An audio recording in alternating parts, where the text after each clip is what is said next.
Yes, guys, welcome from me, the Game On Challenge, Championship Manager 0102, Part 19. We have really hammered some game time out since Part 18 update. Truth be told, we did a stream on Saturday, and I started recording it. The plan was, like normal, to upload it. Then I had a power glitch, and I started going again, and I thought, okay, shit, I ain't recording it. So I'm going to have to give you a little bit of a recap on how Season 18 concluded. You may recall various bits and pieces. If I miss anything out, deal with it. If I double up on anything, deal with it.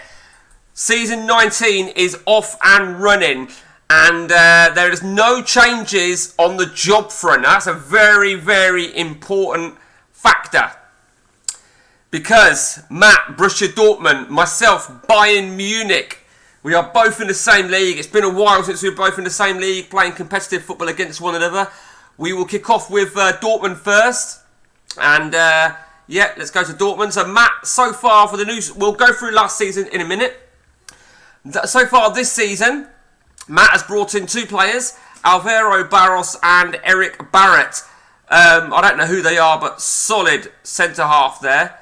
And solid goalkeeper who we think is probably Barthez. I'm not sure if it is, but only two players he's brought, which adding to an already assembled, star-studded squad, it would be fair to say. Don't think anybody of interest left. Nah. So that's Matt. So Matt's still got several signings. And as you can see by the date, 5th of July, we're only really just got into the transfer window. As for me, this season so far, as you can see, I've made 5 signings. Yeah, you could argue, question some of them now, but Gerrard, I could never cancel Gerrard because I beat Matt to Gerrard, so that deal had to come through, which was fine. I think Gerrard is building the Gerrard regen. Requelp, very, very surprised Matt didn't go for him because he was unhappy at PSG. I brought him at PSG, never really got to manage him because I left. And I picked him up for 3.6. Very pleased indeed. Paul Scholes. He's been knocking about for several years at Arsenal. A lot of money, I know, a lot of money, but he's going to make a difference, I feel. He's absolutely solid. Constantino, looking better and better. Now, I did look at a Scottish striker. More about the Scottish striker in a moment that I found that Matt was already tracking, who would have cost me half the money and probably looks better, but we'll come to him in a minute, let you make your own decision on that.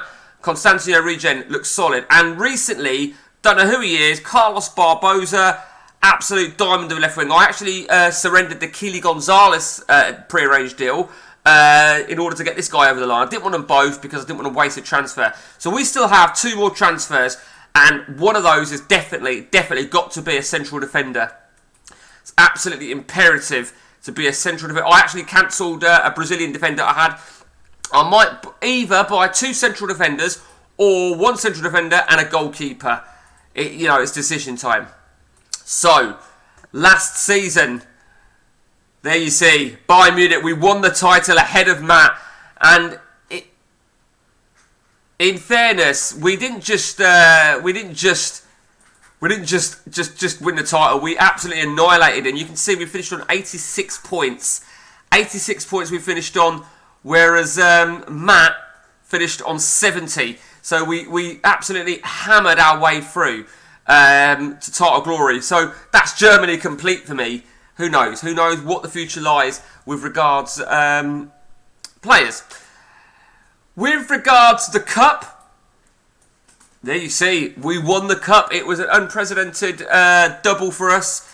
We won the cup, so really, really pleased with that. We won the cup. The UEFA Cup, so really fucking hell, a little bit raging at this. So we drew the first leg 0-0 at Spurs, and I fucking knew, right, we weren't going to win that second leg. Quarterfinals, we didn't get an away goal, but the worst part of it is, look at that.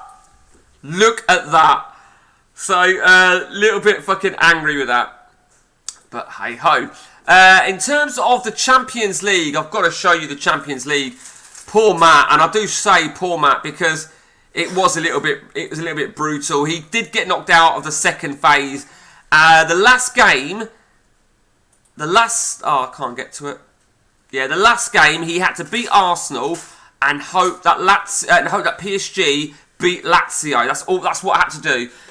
He was winning. He ended up losing, and it was irrelevant because PSG drew with Lazio anyway, so he was eliminated. And the Champions League went on to be claimed by, surprisingly, Udinese, who also won the Italian title. So always nice to see a random team win it. So all good stuff. So new season.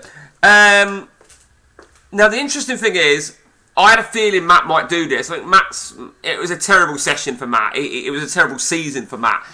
And he was looking at jobs. And he got offered a job. He applied for it and he got offered it with 80 odd million pounds to spend. And fair to say, Matt takes a lot of time in mulling it over. He was offered Real Madrid. Now, to be fair, I mean, I will never say take it or don't take it. I don't believe that. I think he's got 2 or 3 quality players. The Batistuta Regen is quality. Regen is quality. And they're the 2 main players. He's got a couple of other players here and there. But it's a real shower of shit, that squad. It's not very good whatsoever. So he thought long and hard, and he decided to fuck it off. Now, I said to Matt, right, I'm not 100% sure if this is the case. If anyone's got any experience in this, do share it with us. Matt applied for PSG this time last season, after I took the Bayern Munich job, opted not to take it, in order for to have another season with Dortmund and try and win the Champions League. Now, I believe when you apply for a job and then you decline it, it works against you in terms of morale. We all know where the board sometimes get a little bit pissed off and they have a go at you for applying. That hasn't really happened that much. I have seen it, and I wonder if, psychologically, he had a bit of he was a bit behind. But who knows? Who knows? So the new season, season 19. I'm going to show you something really quickly. So first, let's show you this Scottish striker, wherever he is. The Scottish striker. I found him. Matt was moving his laptop, and then Matt goes, "Oh, you cunt! You found the Scottish striker. Look at him." Don't ask me who he's a region of. Who was a decent Scottish striker on the ODB? Duncan Ferguson, maybe. He's the only one I can really think of. Aggression 14, maybe not. He looks an absolute beast, don't he? And he is available for 3.2. I did have an offer in. They didn't come back to me. I had Alan Smith regen coming originally. I had a Belarusian striker coming, who I don't know if it was maximum. I don't think it was. So I pulled out of them. And then Constantini obviously went over the line. I'm going to show you something really, really quickly. Oh, hang on. I'm going to show you something really, really quickly, something that I'm working on. Now, Matt, this is one for you here. So I made a short list of players that are going to region. There was 15 players. So there was 15 players. And I'll tell you what I'm going to do very quickly, because I've made a picture of it. So, you can't put Flair. I could have put Flair as well, filtered attributes. But if I put Flair, you've got to have it as a minimum of 2. And the reason I have to leave it at 1 is because Buffon is 1. Is 1, so he'll be filtered out. So let's just have a quick look now. Then just move this page quickly. So Buffon, who's gone? Someone's going to have gone here, haven't they? Biscank, Johnson, Van der Vaart's gone, Matt. Rafa van der Vaart has gone. Mark, Joe Cole, Robin, Tonton Zulu-Makuku, Ronaldinho's still there. So who's gone after Tonton Zulu-Makuku? Ronaldinho and Saviano. So it looks like then, who's on that? So Defoe's gone. Defoe, Van der Vaart. There's 2 more that have gone, and I can't work out who they are.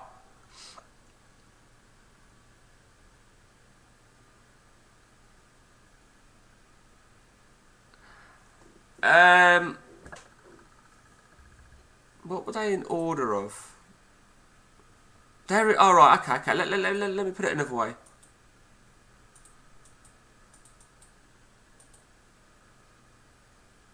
But they're not in the order, are they? So they're right. They're in the actual.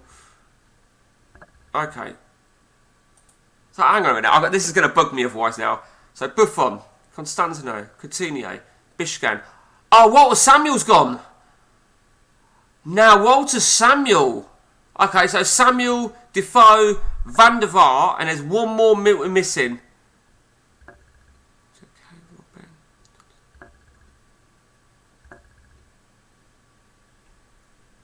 Oh, that's 3. What am I talking about, you fucking spastic? Fucking retard. I thought it was 4. Right, so, Walter Samuel, Defoe, and Van der Vaart have all gone. They've all gone. So, what I'm actually going to do very, very quickly, this will make it a little bit easier, because if you're watching this, Matt, you're going to have seen their aggression, balance, and bravery of those 3 guys. So we will get onto that. I have sent you the save, Matt, this morning, so you can look for them. I don't know if they're going to have arrived as of yet. See if there's anybody else worth me chucking on there. No, I don't think there is. So that that is where we're at then, guys, for season 19. I've got to give a little bit of a shout out to Gary Johnson here. I have been doing something. Gary suggested it, and I have been doing it quite a lot. So, firstly, I made a change to my formation, and I am now man mark. Excuse me, the middle defender. But what I've been doing is I start the game on mixed passing. And either when I take the lead, or if it gets to half time, I go to short. That's what I've been doing. Most times I've had the lead after like 9-10 minutes, and I change it. And that was at Gary's advice. Gary, thank you. That's gone really well. I don't know how effective it is, if the truth be told, but who knows? So that is that. So that is the Game On Challenge, part 19, as we hammer in to season 19. It's been quite a season. It's been quite an adventure. Season 19. I think when we conclude season 20, that's going to be like the new milestone. There's no doubt about that. Stand by for your outro. And until next time from me, guys, take it easy.